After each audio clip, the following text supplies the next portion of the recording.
Amy stood at the door of the small music studio in Camden Town. She clutched the key tightly in her palm, the cold metal pressing into her skin. It had been 3 years since she'd stepped through this door. 3 years, 3 months, and 7 days.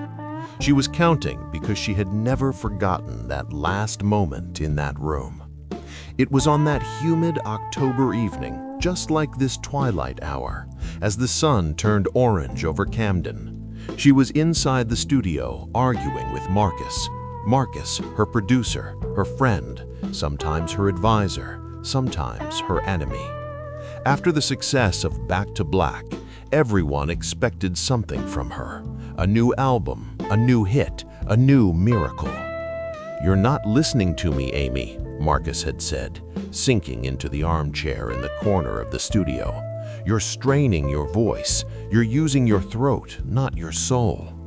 Amy had rolled her eyes. Standing by the microphone stand, she was shaking the water bottle in her hand. "What do you know about soul? You're a producer, a technician. I'm an artist." The room was small, but to Amy it was wider than the world. Sound-absorbing foam covered the walls. An old Fender Rhodes piano sat in the corner. Red bulbs hung from the ceiling, and music was everywhere. The place was filled with ghosts of notes, lyrics, and melodies. She had recorded Rehab here. She had sung the first song she wrote for Blake here. She had cried here, laughed here, broken here, been reborn here. Marcus had stood up and walked toward the mixing desk. "Being an artist doesn't make you immortal, Amy. Billie Holiday was an artist. Janis Joplin was too. They all left too soon." "Are you giving me a lecture on death now?" Amy's voice had come out shrill. "I'm only 23, Marcus. 23. I have millions of years ahead of me." But Marcus's expression was different. Worried, tired, almost frightened. "You're not listening to me, Amy. Don't you ever stop and think? You come here at 2 in the morning. You leave at 5. I don't know what you eat, what you drink. You just sing. You just sing as if your life depends on it." "It does," Amy had said quietly. "Without my music, who am I?" That was the moment when Amy understood everything. The pain in Marcus's eyes, the emptiness in her own voice, the echoes in the studio walls. This room had become her home, but also her prison. It was where her creativity was born, but also where her identity was lost. "I need to take a break," she had said suddenly.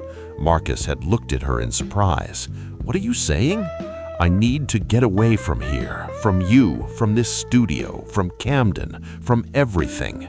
Amy had moved away from the microphone, taking off her headphones. "I need to just be Amy, not Amy Winehouse, just Amy." Marcus had smiled. For the first time that evening, he had genuinely smiled. "Maybe you're right. Maybe you need a little vacation." Amy had shaken her head. "Not a vacation, Marcus, a transformation. I need to find myself. I need to find my music, my real voice." When she left the studio that night, she hadn't looked back. She closed the door, threw the key in her pocket, and disappeared into Camden's wet streets. She left, vanished, transformed. 3 years later, she was standing here now, at the door, key in hand, her heart pounding wildly in her chest. London had changed. Camden had changed. She had changed. She was 26 now. Her hair was longer, her face more vibrant, her eyes clearer. What hadn't she done in those 3 years? She went to Paris, lived in a small attic apartment, never told anyone who she was. In the evenings, she sat in jazz bars of Montmartre and just listened. She didn't sing, didn't record, didn't perform. She just listened to old jazz legends, young musicians, street performers. She relearned music like a baby. Every note was reborn in her ears. Then she went to Istanbul, an unexpected city. She sat by the Bosphorus watching the seagulls. She listened to Turkish music, arabesque, folk music, fantaisie. songs sung in a language she didn't understand, but with a pain she did. One night there, in a small tavern in Kadikoy, an old woman sang. Her voice was broken, her breath labored, but she put her soul into every word. Amy cried that night because she understood music wasn't technique, music was soul. Then she went to Havana. She danced in Cuba's colorful streets, learned salsa, smoked the finest cigars, drank rum. But the alcohol didn't possess her this time. She was in control, conscious. She was just enjoying life.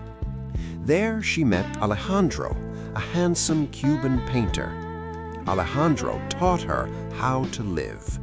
Art is living, Amy, he told her. You can't make art without living.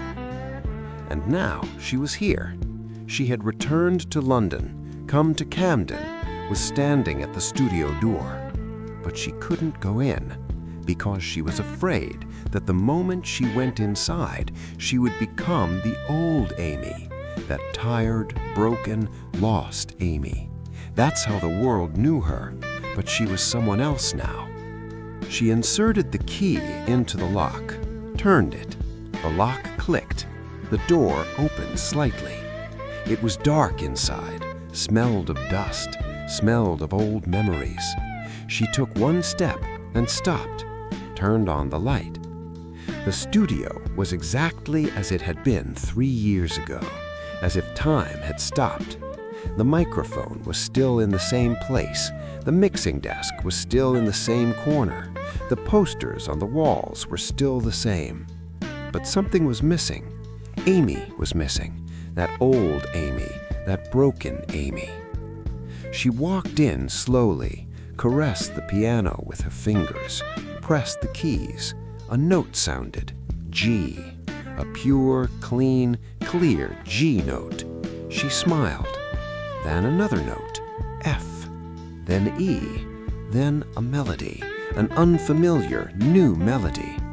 She sat at the piano, closed her eyes, and began to sing. The words came by themselves. I left this room 3 years ago, thought I'd never come back, thought I'd let it go. But here I am, standing at the door, not the same girl, not anymore. Her voice was different, more mature, deeper, richer. It came from her heart, not her throat. It carried Paris nights, Istanbul's melancholy, Havana's fire. In every note there was a journey, in every word a transformation. The door opened. Marcus stood in the doorway. He had aged, his hair had grayed, but his smile was the same. Amy didn't stop, kept singing. Marcus came in, quietly closed the door, sat in the armchair, listened. When the song ended, they were both silent. Then Marcus stood up, came to Amy's side, squeezed her shoulder. You found it, he said simply. You found your voice. Amy looked up, her eyes wet. Yes, but I had to lose first. I had to lose everything to find this room. This room didn't go anywhere, Amy. It was always here. You left. I know, and I had to come back, but not as the old Amy, as the new Amy. Marcus smiled. The new Amy seems much stronger to me than the old Amy. They worked until morning that night, but this time it was different. Amy wasn't forcing her voice, wasn't forcing herself. She was letting it flow. Notes came, lyrics came, melody came, natural, pure, real. 3 months later, Amy released her new album. It was called The Room. The Room, not the room she never returned to, but the room she always had to return to. The room inside her, the room in her heart, the room in her soul. The album broke records. Critics were ecstatic. Amy Winehouse has been reborn, they wrote. This is her most mature, deepest, most sincere work, they said. It was nominated for Grammys. Won. She gave a speech. But for Amy, the most important moment wasn't at the award ceremony. It was the moment in that small studio, at the piano, eyes closed, singing. The moment when she found herself. The moment when she understood music wasn't escape, music was transformation. And sometimes you had to go away to transform. But in the end, you always came home. She opened the studio door every day now. But it wasn't a prison anymore. It was freedom, creativity, home. And Amy knew now who she was. She was a musician, an artist, but above all, she was herself. Amy, just Amy. In the evenings, walking through Camden streets, she would watch young musicians' street performances. Sometimes she would sit with them, talk. Never get lost, she would tell them, not in your music, in yourself. Because if you lose yourself, you lose your music too. And every night, leaving the studio, closing the door, she would look back and smile. Because she knew this room would never leave her. And she would never leave this room. But the room didn't own her anymore. She owned the room. Years later, when Amy was in her 40s, a young journalist asked her, "Where were you for those 3 years? Everyone was looking for you, wondering.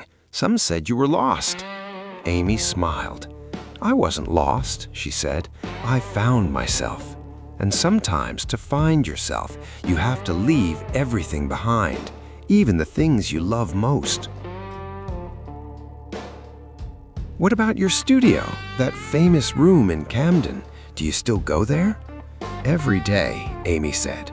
"But that room doesn't define me anymore. I define that room. That's the difference. Don't let art live you. You live art." When the interview was published, the whole world talked about Amy's story. A new generation of musicians drew inspiration from her. Some chose the same path. They went away, got lost, found themselves, came back. And that small Camden studio, it was still there, still working, still producing music. But it wasn't just a studio anymore. It was a legend, the place where Amy Winehouse was reborn. Not the room she never returned to, but the room she always returned to. Because true artists know, sometimes you have to leave, sometimes you have to get lost, but sooner or later, you have to return to your roots, to your essence, to yourself. And that return is much more powerful than the beginning. Amy Winehouse returned to that room, and her return was far more meaningful than never leaving, because now she knew that room wasn't just 4 walls. It was her story, her journey, her transformation. And in every note, every song, every melody, the spirit of that room lived on forever.